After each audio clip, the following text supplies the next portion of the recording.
Today we have a very special guest. If you're on Twitter, if you're even log onto the internet, you probably know who this guy is. But today we have Pitching Ninja with us today, better known as Rob Friedman. That is your name, right? Yes, that is me. So we got Rob with us today, and Rob has a great story just about how he's been able to build his brand over the years. It's been almost a decade now since he started doing what he's doing with Pitching Ninja, but we're going to learn a little bit more about the process behind building his Twitter account, his feed, and just everything that he's been able to accomplish so far in such a, what seems like short amount of time. So before we get into it, Rob, just tell us a little bit about yourself. Of course, just from being friends, I know who you are, but bring us into Pitching Ninja's world a little bit more. Basically, I am a reformed lawyer. I mean, I actually started off as a lawyer slash baseball coach. I did baseball coaching more for fun as my kid was growing up, coaching teams, and decided to, like, it's one of those things that I have, and maybe it's a lawyer thing, I don't know. But it's wanting to know every little detail about something and trying to make it logical and never trying to teach the wrong stuff. So that was kind of why I got into all this stuff, is I tried to break things down through video, through asking questions, and learning more and more about pitching, because I didn't want to be an idiot and teach kids the wrong stuff and be one of those coaches that was just messing up. But yeah, I'm a lawyer to start out with, and a business. Well, now I'm mostly in the software business. But yeah, that's me. And what we're about to find out is that you're probably one of the nicest lawyers around. Yeah, that's like being that's not a hard thing to do. That's right. So with your Twitter account, Pitching Ninja, that's basically a full-time job, but you do have a full-time job, so you're kind of juggling both. So let's go back to the very beginning when you first started this Twitter account in 2013. Did you know right away that this is what you wanted to accomplish in terms of goals? And who came up with the logo? Who came up with the Twitter handle? Because it's really stuck really well. Yeah, I had no idea, like literally no idea. I mean, what I started to do, I was a guy who would ask a lot of questions. I was lucky enough to be kind of relatively successful in job stuff and everything. So I was able to buy a lot of gadgets and go down a lot of wrong paths and learn stuff. And I didn't want other people to make those mistakes. So what I tried to do is take all this information that I got and share it on Twitter, because I was like, if I ever stop coaching, I don't want other people to have to go through and make the same mistakes or be bought into, like, there's a bunch of coaches who try to maybe they mean the right thing, but there's a lot of scam guys too that are trying to just get money from kids or money from families that are trying to do the best for their kid. So I thought the best way I can do that is just share information and pay it forward. And that's what I did. Like, I was just coaching online on Twitter with a lot of the guys that you'll see today, like Kyle Bodie, now a pitching coach with the Reds, and Matt Blake, he's done pretty well. He also started my little pitching group that we had on Twitter. So all these guys ended up getting picked up by teams, which is awesome. But you knew who the smart guys were. So it was a matter of bouncing ideas off people, me throwing stuff out there, throwing video to help either refute people's ideas or say, yeah, that's what I see too, and make it useful for kids and dads and coaches. And then later on, it was like for players. Like, I didn't even anticipate, Lord knows I didn't anticipate MLB players asking me for pitch grips and, hey, what do I see? How can I make my stuff better? That was not at all what I started out doing. You asked about the logo. The logo is RotoWare. So Kenny is a friend, has become a really good friend of mine, the head of RotoWare, but he had been following my account, and I came up with a kind of crappy logo. Like, I don't know. I mean, I just gave somebody $20 and they came up with a logo, and he was like, I think I can do one better. So he did it, and I was like, dude, that's a lot better than what I'm using now. And it's just taken off from there. And the handle itself came about really, so my wife is half Japanese. My son is a quarter Japanese. We were giving nicknames, and he actually had the nickname Pitching Ninja at one point because he's wearing like a bandana over his face at a practice, and he didn't like it. So I'm like, dude, I'll take that name. I mean, it's pretty sweet. So I ran with it, And I think it's kind of a cool name. I mean, Oh, so cool. Looks great. You have some of the hottest selling products and items in the baseball world when it comes to hats and t-shirts. I mean, I've seen players inside the clubhouse wear it on the field during warm-ups. The hats are like hotcakes flying off the shelves. dude, all of this is totally unintentional. I'd like to say I'm a great business guy and had this great, thing that I was trying to do. That would be total BS, because what happened is, like with the hats, I literally just ordered a hat and I said, holy crap, this looks really, really good. And I'd gone down a number of different paths with hats that I was like, it's okay. It's whatever. And this one just stood out to me. And I posted it, I tweeted it, and I'm like, hey, look what I got. And everybody's like, when are these going on sale? I'm like, I didn't even think about selling it. RotoWare had never sold a hat before that. And now they don't last more than like 60 seconds when they go on sale. It's so wild. Yeah, I've seen those tweets that you've sent out, and next thing you know, you're seeing the replies. Hey, they're already sold out. He'll text me, and every single time I'm like, holy crap, I just don't even understand it. But I wear the hat all the time too, because I don't know. I think the logo looks cool and it's a good hat. Everybody needs a hat if you're in baseball, right? Yeah, I got one on. We both have one on. Yeah, exactly. This is my flat ground one, which I haven't sold, but you can see my flat ground logo on there. I'm sure that's going to be a hot selling item too, eventually at some point. Yeah, I hope so. No, I actually don't care. Like, it's not something that I even, again, it's, I wish I had this grand business scheme and media mogul and all that stuff, but that ain't me. Yeah. So I was going to say, I guess like going back to 2013, when you did send that first tweet out, like you said, you knew that you want to share information. You knew that you want to distribute video in order to kind of teach people and how they can do better on the baseball field. But did it take a while for you to create this account? Were you sitting on it at all? Were you hesitating?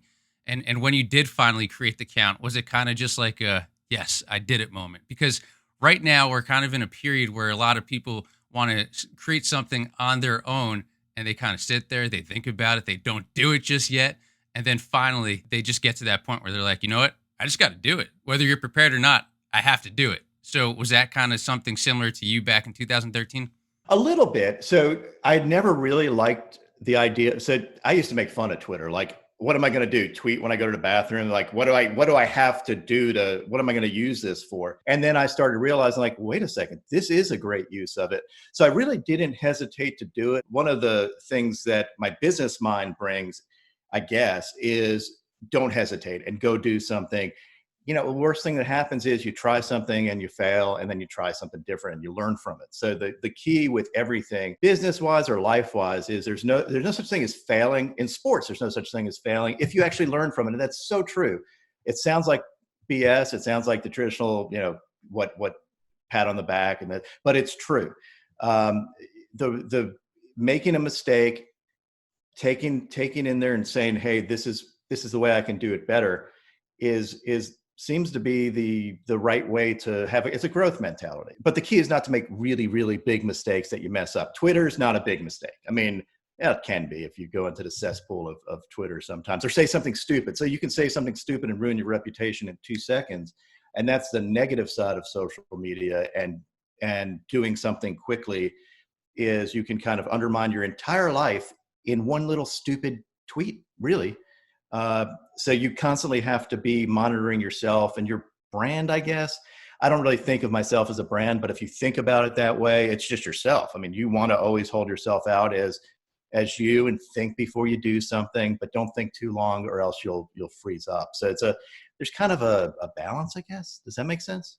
Oh, no, totally. You make a really good point too about kind of being careful what you put out there, because I mean, we're talking about an account that, like every other account, starts with 0 followers. And then I believe in 2018, you said in an interview that you were at about 80 or 90,000 followers, and now you're over what, 200,000? Yeah, I think like 230 or something like that last I checked. I mean, it's 230.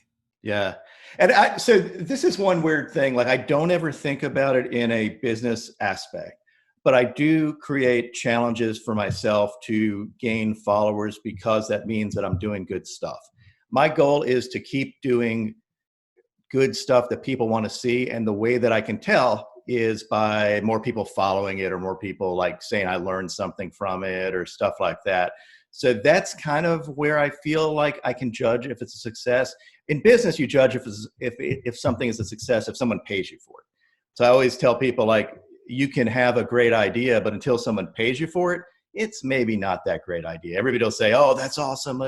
But if nobody's separating themselves from their money, it's really not that great. In this, it's a little different. I mean, I don't care about the business aspects of it, zero, but it's more like, how many people can I help? How many people are finding it interesting? So for everybody listening to this, I hope the one thing that you're learning quickly about Rob is that you love to help people. And that's been one of your, I guess you kind of say, secret to success for yourself personally. But if you're in it for the greater good, and if you're doing it because you love it and because you have a passion for whatever it is that you're trying to achieve, great things can happen. And you're the perfect example for that. That's a really good way to put it, because you can fake it, but why would you go through life faking anything anyway? Like, it's your life. I mean, do what you want to do and enjoy it, and enjoy every day. I enjoy doing what I do on Twitter. I mean, it's a lot of fun, and I get to meet great folks like you. I mean, like, we wouldn't have ever met. We're in two different geographies, but through Twitter, you can meet really cool folks that are. I mean, I don't know. I think I always view it as like, some people view social media as kind of a negative cesspool, and almost all my interactions are positive. I mean, you've seen my Twitter feed. I don't. Oh, big time. Yeah, like 1 out of every 1,000 are negative stuff. I mean, it's always good. Yeah, I mean, and even the interviews that you do, it seems like everybody's just so excited to talk to you. And there's just something about what you bring to the table. And I think that says a lot about your character. That's great to hear. I hope it comes through, at least the energy level. I mean, I try to. I don't know. I love baseball. I love the sport. I think it's fun. I think there's a lot that people can learn about, and I think all of us need to pull together and help baseball in its popularity. I mean, we can do it. I don't think baseball proper can do it right, but I think the people that love the game can lift it up and pass it on to a generation, or explain why everybody should love baseball. Now, that's the same exact thing that I try to do anytime I have an interview with a player. I want to show their human side, show their personality, market the players better, just because, like us, they're human, but also, too, everybody has a fun story to offer. They all have specific interests that can be entertaining. I think the more that you can promote that type of stuff, the better off the sport would be, which you pretty much just brought me into the next area of what I want to ask you about. I don't want to focus so much on what exactly happened between you and Major League Baseball at one point a few years back, when your Twitter account had been taken down for a brief moment of time. But what I do want to talk about that is how you turned what could have been a negative into a huge positive. And what I mean by that is that you and Major League Baseball pretty much worked together and said, we both want the same thing. We both want to make the sport fun. How can we work together? So your approach right there, and if you could go into that situation a little bit, but just kind of mainly focus on how you were able to work together rather than kind of being on the defensive side and saying, hold on 1 second, let me do me. You know what I mean? But while you're still able to do you. That is a great point. So what happened back in, when was it? Do you say 2008? I don't even remember. It seemed like a long time ago, and it seems like it happened for a long time. So I feel like I was off Twitter for way longer than I was. But yeah, there is a little dispute where somebody had reported some gifts that I put out there as infringing, and baseball did what they should do, which is, hey, let's go to Twitter and say, take it down. Ended up, Twitter did what they should do when they get a complaint for copyright infringement, which is suspend an account. I mean, I get all that. As a lawyer, I get all that stuff. And so I woke up in the middle of the night with my account, like my phone was blowing up literally at 2 a.m. I usually don't check my phone at 2 a.m, but I saw all these texts, and I was like, uh-oh, what happened? And then I see my account's down, and I'm like, you know what? If it stays down, then I got more free time on my hand. I tried. Oh, well. But I think baseball will come around to know that I was just trying to teach the game through Twitter. And I wasn't doing anything bad. Like, I wasn't making money off it. I'm not trying to steal their thunder, get viewers away from MLB TV. None of that. I was actually trying to drive more people to MLB TV and have the sport be more exciting and interesting and get another generation of people that love baseball. So that was what I was trying to do. And it ended up that it worked out well, because they contacted me and said basically that. They were like, we love what you do.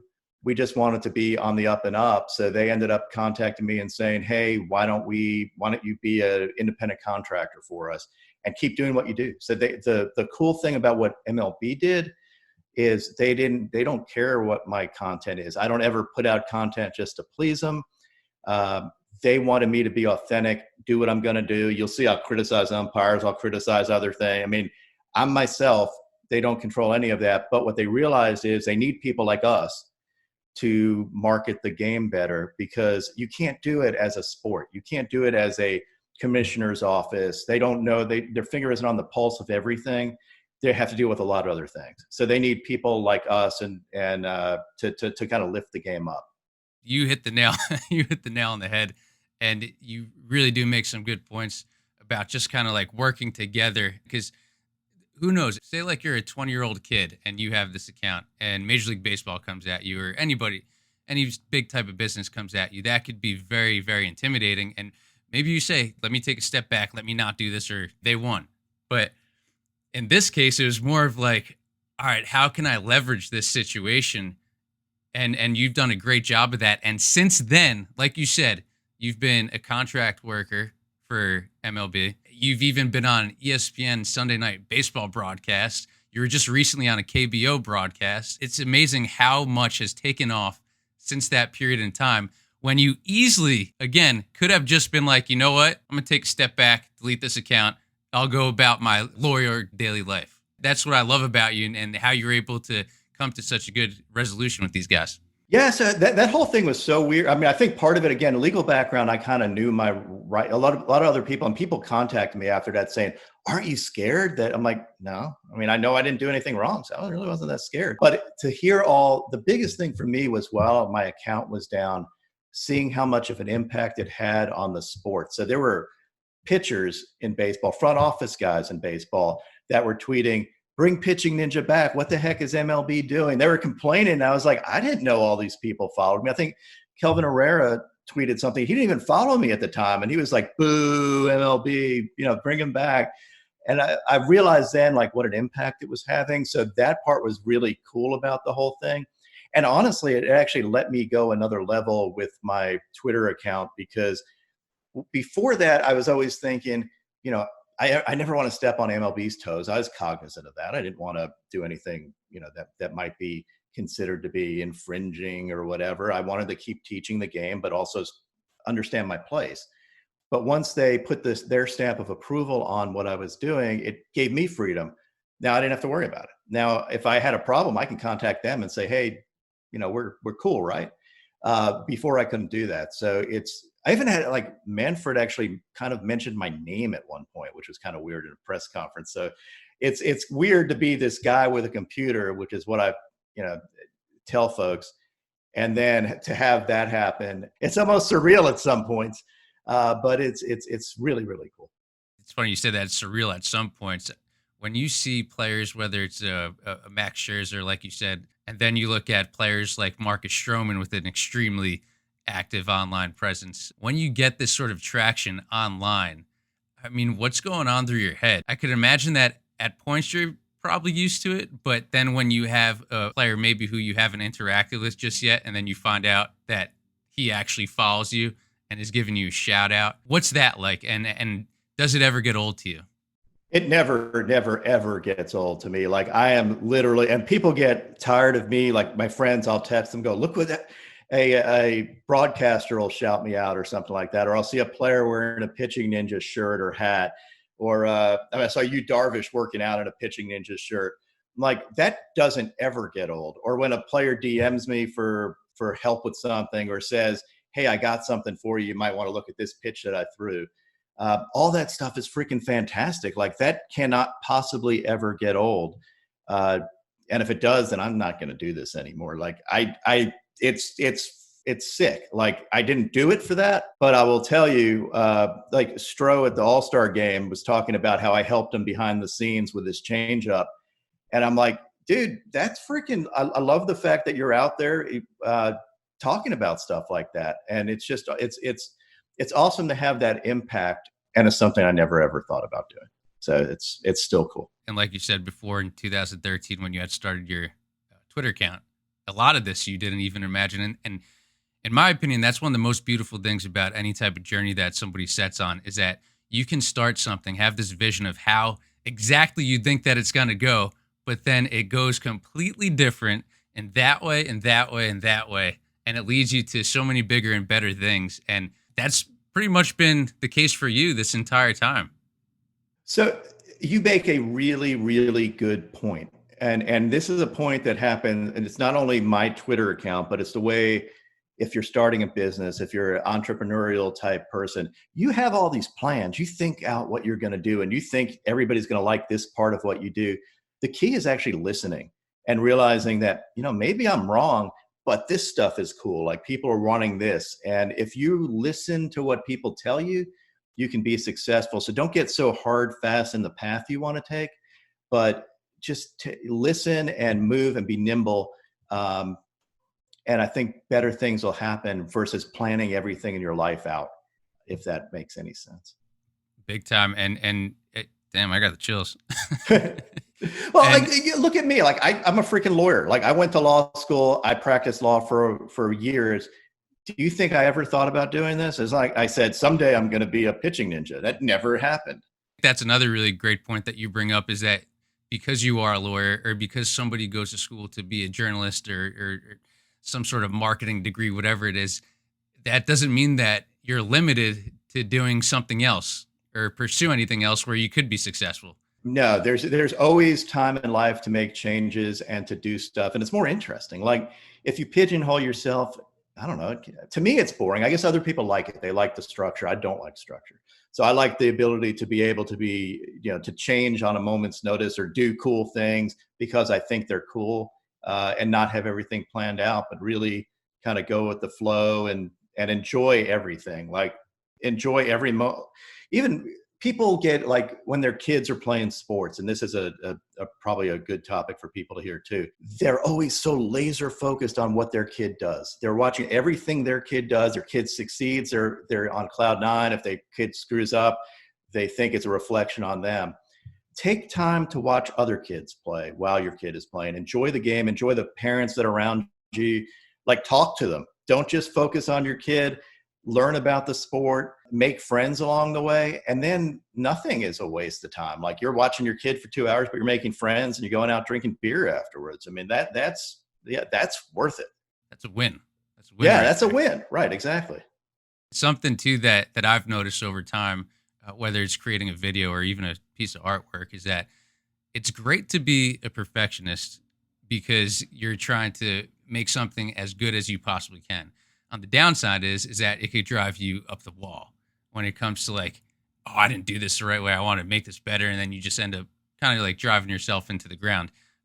So in this case, when it does come to starting your own company, your own brand, whatever it may be, Twitter account, just kind of like you said, just enjoy the ride and don't take it too seriously. Don't take it too like it has to be this way because you don't know what can happen, and just have fun with it.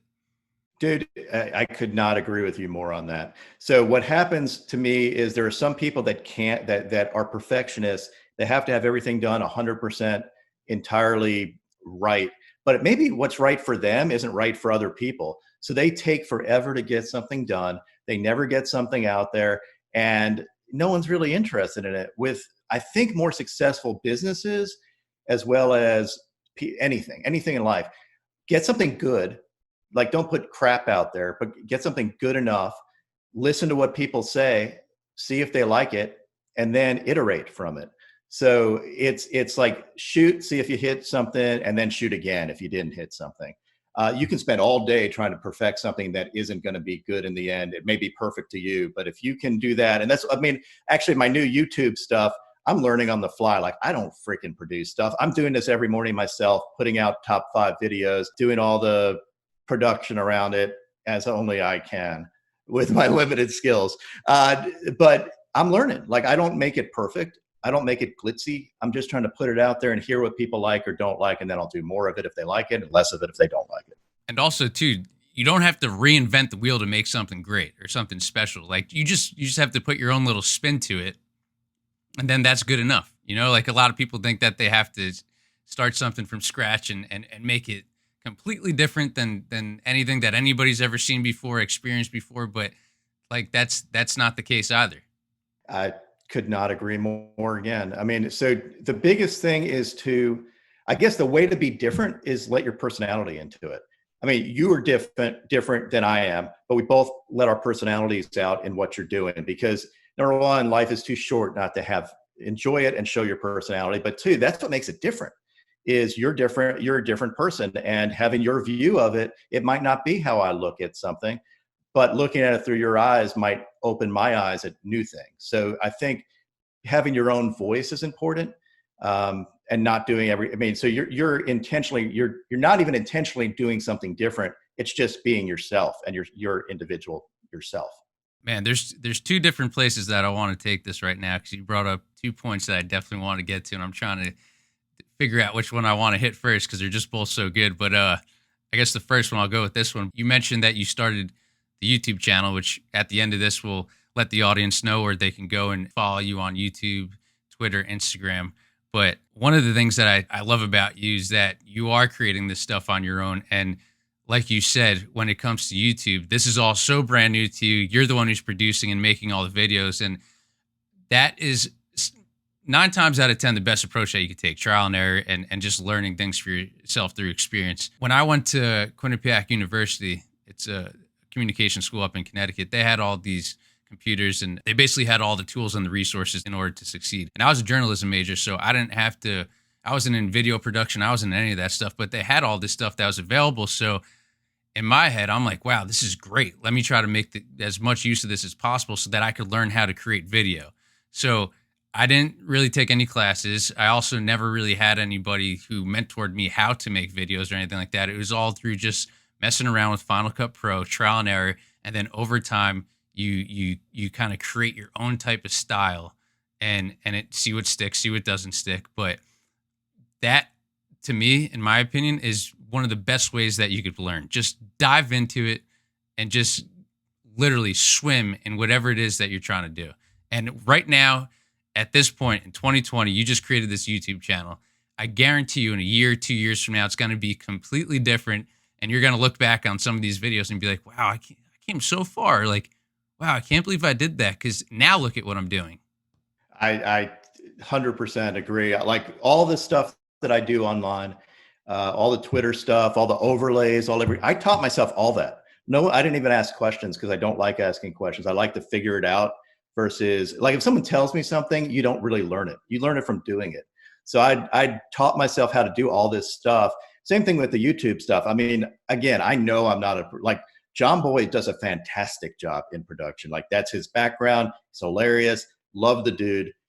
I'm not trying to be him. I am not even I try not to even look at his stuff too much, even though I love it, because I think it'll influence me too much. I want to have my own take on it.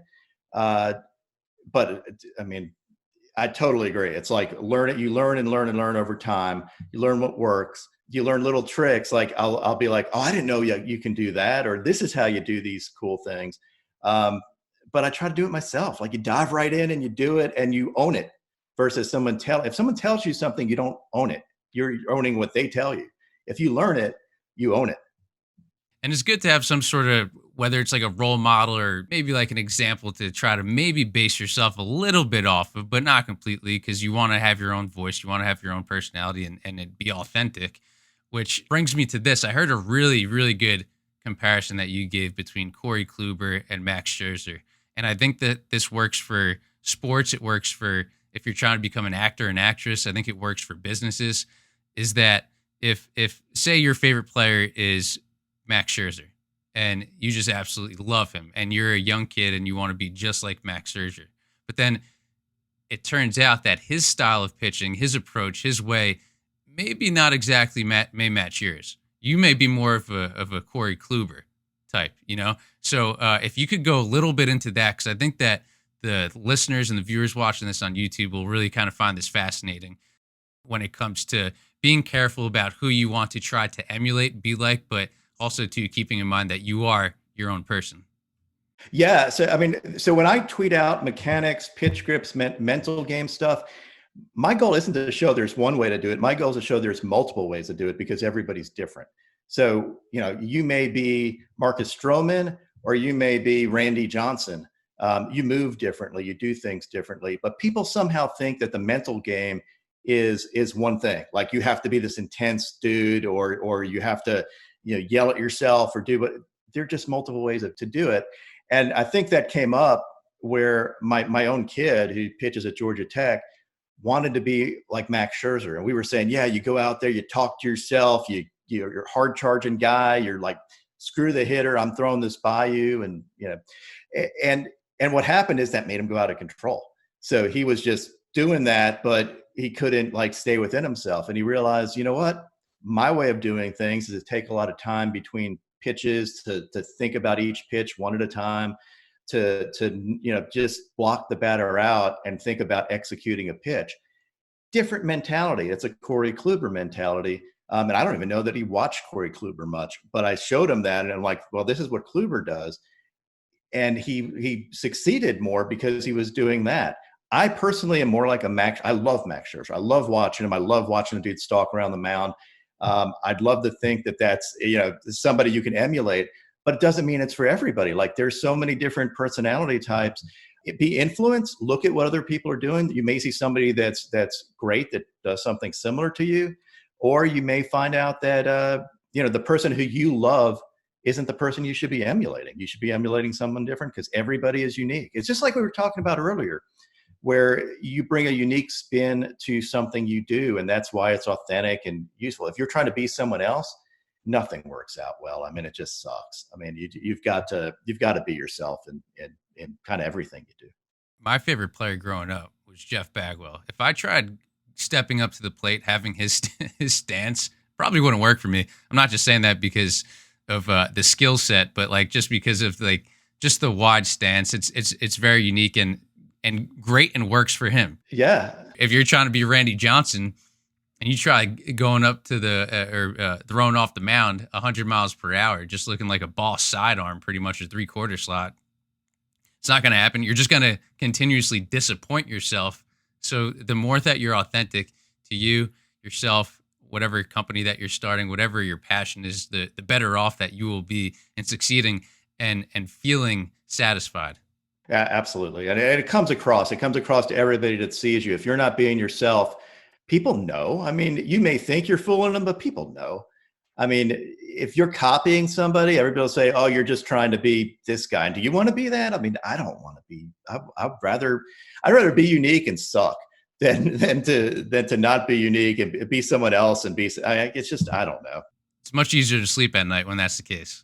It is. Like that's all I care about is I think you learn that is it's easier. Like you tell the truth, be yourself, and in the end you can sleep at night. At worst, you're going to be able to sleep. If you have these things that you can't be authentic, then it's harder to do that. I mean, one of the best pieces of advice that I'd ever gotten was from Giancarlo Stanton. We were talking, having a conversation, and I think I was kind of like maybe like uncomfortable or nervous about something. I think we were talking about like an outfit or something like that. Like not sure whether or not to wear like a certain piece of like article of clothing.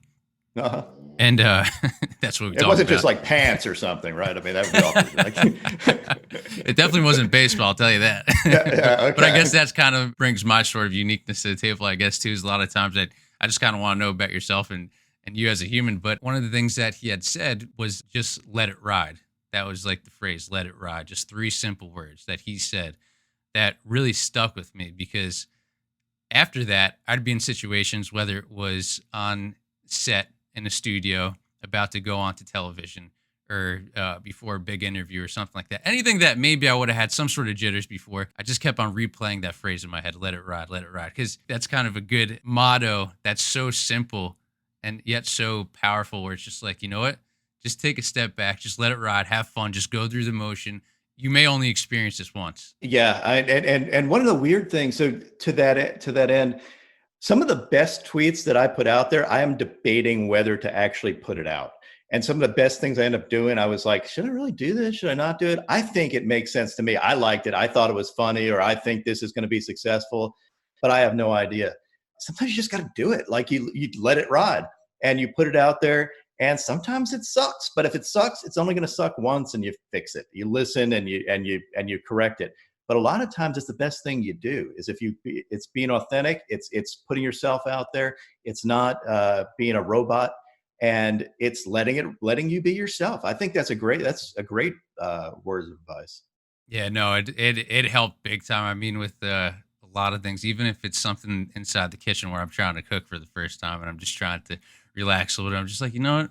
If this comes out not so good, whatever, give it a shot. Dude, Let I it tried ride. that. Yeah, I tried that with fish chili. That was not a good It's idea. chilly. So yeah, that was the worst thing I ever made in my life. It was freaking terrible. Hey, well, now you know for the not next time. I will never do it again. So I learned, right?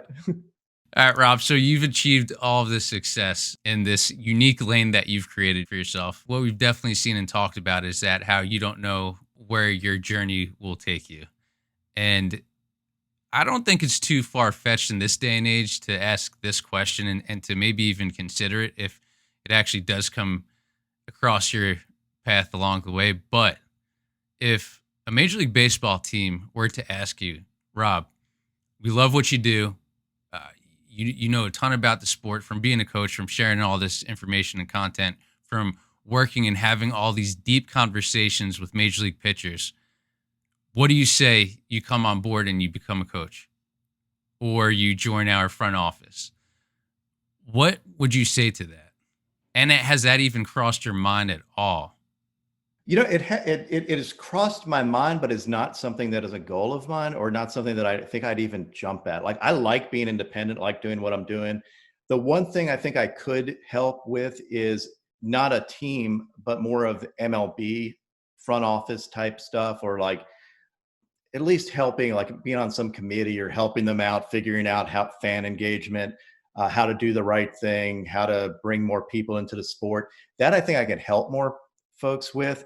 So one team wouldn't be that interesting for MLB proper, like the MLB as a company, as an entity, being more involved with that. I would be interested in just because my passion is helping the game. My passion is bringing more fans in, helping the next generation of players get better, helping people like through Flat Ground, getting free looks instead of having to mortgage their house to get their kids into colleges.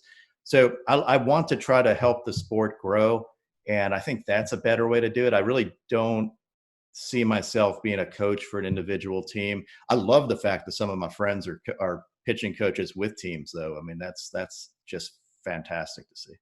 I think whether it's tomorrow or 5 years down the road, I'm sure that you will be doing exactly that in some sort of capacity, working with the commissioner's office or Major League Baseball, just to continue to grow the game as you've been able to do so far. So I'm sure you are, but I'm pretty excited for you. Thanks. I mean, like, I just wake up every day and try to do fun stuff. And if wherever it goes, it goes. Like, again, I don't have a master plan for what I'm doing. I'd be lying if I said I did, but I do think through what I do each day. Like, I know I got to watch baseball games today, and who knows, something cool will happen. And then I get to tweet about it and have fun. But yeah, long run, it's just like this thing that'll just go wherever it goes. And if that's the way it ends up, that's awesome. If it doesn't, I'm not going to feel bad about it because I don't have a goal that way. I mean, I'm not that type of guy. It's just not what my goals in life are. Over the last however many baseball seasons it's been, have you taken a night off? Have you taken a day off? I know that there was one time you had a flight over to Japan and you couldn't stream the game on the flight, so you ended up making all these sketches so then that way you could contribute something to the Twitter world during the games and while you were on that plane. But do you ever take a night off? And if you do, what are you doing? I don't think I have taken a night off. Like, I will at least do it the next morning. If I had something to do, I'll either catch up at night or do it the next morning. That flight was amazing. So I actually had Wi-Fi. I was trying to stream the game. It was coming back, just barely getting any connection. And I was like, this sucks. I can't upload a GIF. I can't do anything. And I think Tukey was pitching. And I was like, all right, here's a drawing of what this looked like. And everybody loved it. So I started doing Pitching Ninja drawings. I mean, that's another example of what you were saying. Like, you never know which way it's going to go. Like, I can't draw worth a damn. I mean, like, I'm doing stick figures in Microsoft Paint, but it was authentic. I mean, I was definitely being myself. Myself sucks at drawing. So So I did stuff with that, and people were like, I want it on a shirt. I want it, like, dude, I'm drawing like a 3-year-old, but okay. Hey, So it came yeah, across as fun though, and sometimes you just got to throw stuff against the wall and see what sticks. so that was one of those things where we were talking about where like you're not sure if people are going to like it or say you're an idiot, and it got like, I don't know, like 3,000 retweets, and people were like, "This is awesome!" Like, all right, I mean that's great, but I know that it looks like I actually literally have right now in on my refrigerator Charlie Morton hitting Devers with that curveball when Devers swung, and my power was out, so I finger painted it. And I just like, you know what? I'm going to be like a 5-year-old and hang it on my fridge. So it's hanging on my fridge right now. And it's terrible. It is like a 5-year-old painting, but you know what? It's authentic. I mean, it's all me. Hey, you know what? It's authentic, and the reason why I asked the question is because I just want to prove the point of how consistency can turn into success. So, like, you're not taking any nights off. The most type of night off that you've taken has been those drawings, which also came across as really well. So, yeah, consistency is key for success. That is a great point. And I'm thinking of that even whether it be in business, whether it be stuff that I've done, or training, it's like training a kid. And I don't think everybody gets this, is everybody wants quick fixes. Everybody wants to be like, if I don't get 1,000 followers on my first day, I'm not going to do social media. Or if I'm not gaining 5 miles an hour by doing this, then it didn't work. The key is putting a little bit in the bank every day, doing a little bit at a time, and you don't even realize that you're getting better. It's like we were talking about before, where you look back and you're like, wow, I got a lot better over time, but you didn't make any one big jump. You put a little bit in it at a time, and then after a while it adds up. That little 1% that you improved as a baseball player every day by practicing every day, not taking a day off, but practicing every single day, doing something to get better, whether it be the mental game, whether it be pitch grips, whether it be mechanics, but lifting, whatever it is, doing that every day is where it pays off. Not skipping days, uh, and it's really hard for people to get because they want to see the end result, and people are impatient by nature. They're impatient, and kids are impatient. So kids, that's why kids fall off, is they don't put in that little work every day. Parents need to guide their kids towards, hey, before you play video games, let's do something. Let's get a little bit better at something, versus letting either kids do too much or structuring it so they can't do anything. I mean, if life isn't fun for your kid, they're gonna quit every sport that they're playing. So getting a little bit better every day at something, be it your job, I mean, Twitter, if you want to do that, or being an athlete, or being a person, getting a little better as a person, just something every day is it's a good discipline to have. So great point. The way that I like to think about it is that you're kind of planting all these seeds, and then over time you just see them grow, and then all of a sudden, out of nowhere, one day you're like, "Wow, I got a full garden, everything's blooming." In this case, for you, it's like 200,000 followers, being on television, having your own product that has been worn across Major League Baseball clubhouses. Stuff that just kind of happens. You're not doing it for that, but it just happens because you do consistently put those reps in. You mentioned before the awards, the Emmy Awards. I don't do any of this stuff for any sort of award. I just do stuff because I love it. I love to create. If that stuff happens, awesome. If it doesn't, still awesome. As long as you're doing what you love and you're doing it consistently, you could find success. So the one thing I love about it, and that is, it comes through in your work specifically. Like, I Thank you. I enjoy appreciate it. watching your stuff because your personality is there. It comes off as authentic, and it's got an enthusiasm and a fire about it that I can tell you love what you do, and you're not fake. You're not sitting there going like going through the. You don't. I mean, it's awesome to see, and it's enjoyable for me to watch every time something comes out. So. Thank you. I appreciate that. And I'd be the first to tell you that from conversations that I have with players, it's been nothing but positive stuff, whether it's speaking about your character or your content. Wow. Thank you. I think I That's like awesome. that. Character and content. Yeah, And that's content. All right. awesome. We might have to Good do something work. with that phrase. Yeah. Everybody at home, I hope you all enjoyed learning a thing or two about Rob and finding out easy ways that you could maybe apply some of his tips in finding success towards your own. Before we let you go, Rob, we got to let the people know how they can stay connected to you. I know you got a lot of different channels across social media, so share that information. And guys, definitely keep in touch with Rob. He's extremely active on all these platforms. So don't be afraid to say hello to him. Too active, some would say. So it's Pitching Ninja at Pitching Ninja on Twitter, Pitching Ninja on Instagram, and I think it's Pitching Ninja on YouTube. I don't even search for myself on YouTube. I just log in and do stuff. So I'm just starting that up. Please feel free to subscribe. It'll help me know what everybody's finding interesting. And I do interact with folks on YouTube too, because it's actually kind of cool. I mean, I'm able to do more with it, like longer videos and stuff. So I like that, but also flat ground. So flat ground is for kids that are either hitters, flat ground, it's at flat ground bats, or pitchers is at flat ground app. And you can post your videos and get seen by college coaches and pro scouts. Plenty of people got picked up by pro teams. Actually, if you're a player and you're in high school or you're a parent, use those counts to your benefit. That's why they're there. Would you say that one of your most famous flat ground app users was the kid who got signed by the Oakland Athletics after having thrown, 90-something miles per hour at one of the Oakland A's games, at one of their row pop-up stands? Yeah, he threw 96 at one of those stands. And the weird thing was, so this was a little bit strange. He was one of the first flat ground guys back in the day. Like, this is when I first started up. He was throwing with a broken arm because he got hit by a car. It was his glove side. I'm like, dude, this guy throws so easy, and he's throwing 95. And this was like not at that gun station thing. This was like at a facility. So I'm watching it going, this guy is somebody good, because he just looked really good when he was throwing.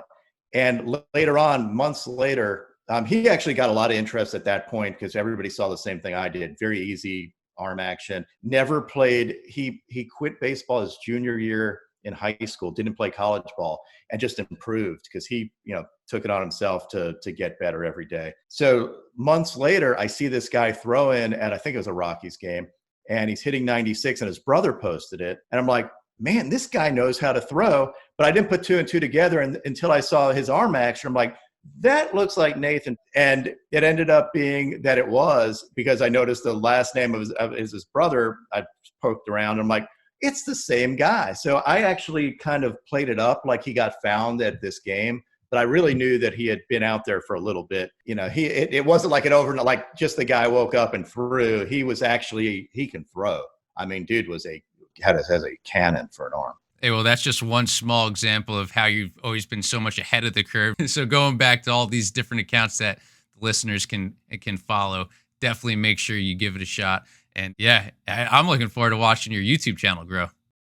Thank you, man. I mean, I'm just figuring it out now, so I don't really know what I'm doing, but I'm trying to do different things and see what sticks. Awesome. Hey, Rob, thank you so much for joining us today. Looking forward to so many more great pieces of content that you put out. And yeah, this is a lot of fun, man. Anytime that we could connect, would always love to. Awesome, dude. Always feel free to reach out.